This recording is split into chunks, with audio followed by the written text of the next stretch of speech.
In 1970, there was so much great talent exploding out of England that some bands came out of nowhere and promptly disappeared after one great album. Such was the case of the Manchester act Goliath, and from their singular self-titled release, Port and Lemon Lady.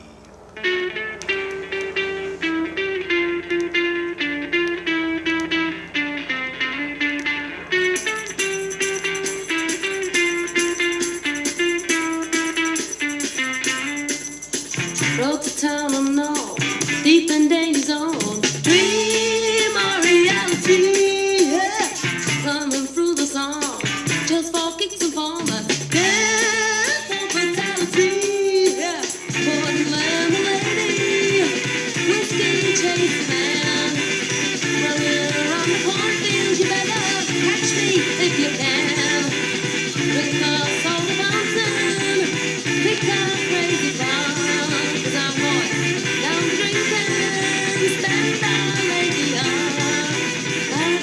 I love how the rhythm section was just cramming as many like beats in like per bar as possible, and giving it that urgency and everything. And the flute, of course, just lacing around it all, a la like early Jethro Tull. Is going to be obvious. This band ostensibly being part of that whole post-Janus wave of like blues rock, jazz rock acts, fronted by a female belter. This band, though, having considerably more like jazz rock influence than a lot of them. I mean, there's much more shredding going on. There's much more notes being played as opposed to chords. A lot more filigree.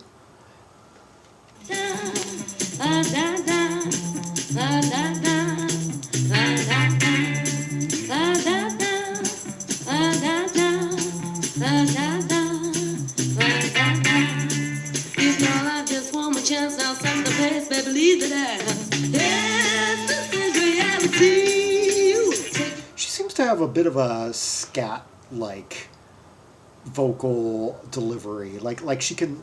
It seems like she can really just belt it out really fast and kind of ad-lib. Break just when you can, I'll stand up tall, baby, like a man. Just to show me that you can.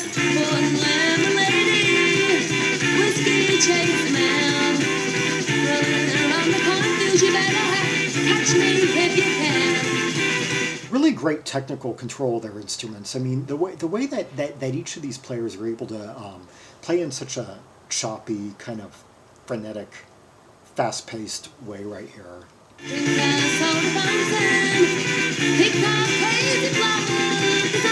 This is very staccato for 1970.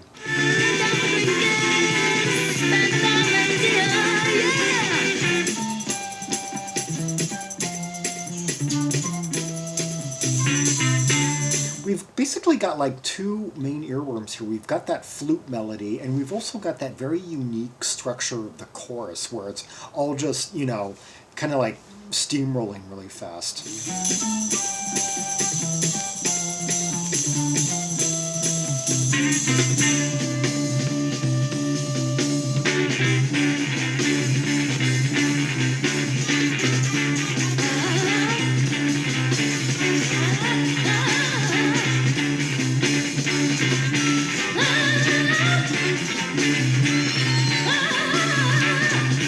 Basically, you've got the two chord up and down, like a step, riffing, coming out like at the speaker. You've got the flute coming out of here, and then you've got her vocals like in the middle, just...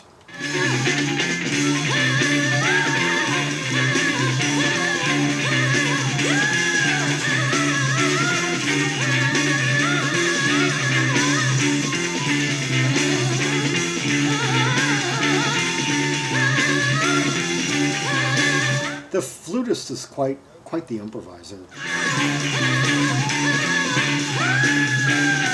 Really competing with the vocals of Linda Rothwell.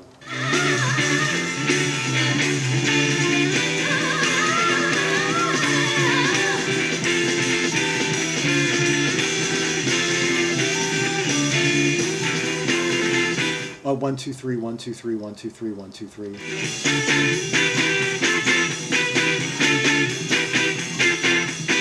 Something's a mystery. That girl's only for Texas. Oh, super nasty. Yeah, but that stop a mystery. I'm looking in my eyes.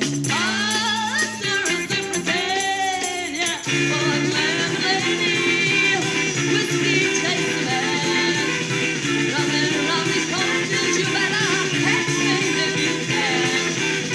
Because soda fountain, because crazy flowers, I'm going, I'm drinking, yes, but not lazy. She is just really doing her own thing about the structure. For that lady, whiskey takes a man. Running around these corners, you better catch me if you can. She's like doing all these open cadence like syllables over this really frenetic structure. Because soda fountain, because crazy flowers, I'm going, I'm drinking, I'm gonna fight. It's almost like she's going at like half the pace as the rest of them, but it all sequences.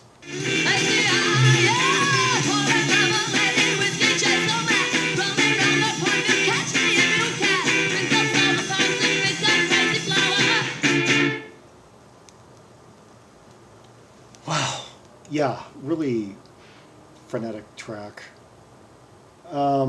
Port and Lemon Lady by Goliath, a Mancunian act that emerged in 1970 with one album and never to be heard from again. But what a great album it was, full of lots of choppy, fast-paced, lightning playing, counterpoint, shredder intense.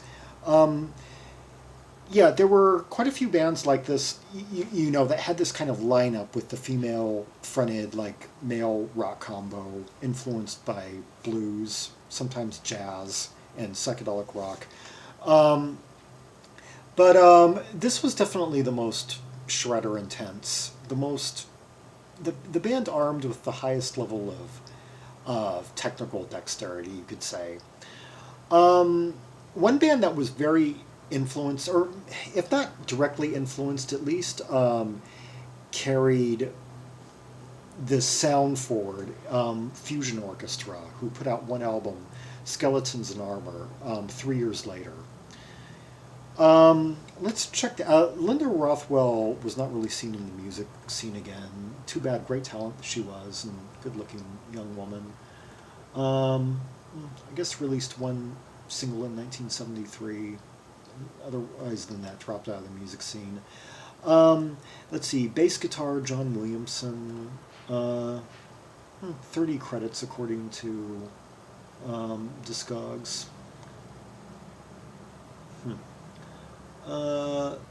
And they played in a 90s band called Skeleton Crew. Don't think that's the Fred Frith, Tom Cora band. Drums, percussion, vibraphone. Didn't hear any vibes on there. Much different track. Flute, tenor saxophone, Joseph Rosbotham. Yeah, I'd like to know what happened to him. That's too bad. He didn't show up on any. According to Discogs, none of these people did anything else. Malcolm Grundy on guitar. No. None of these people did anything really again. That's too bad. A whole lot of talent contained in this one album. And, yeah, great photo of them on back, donning 1970 era attire.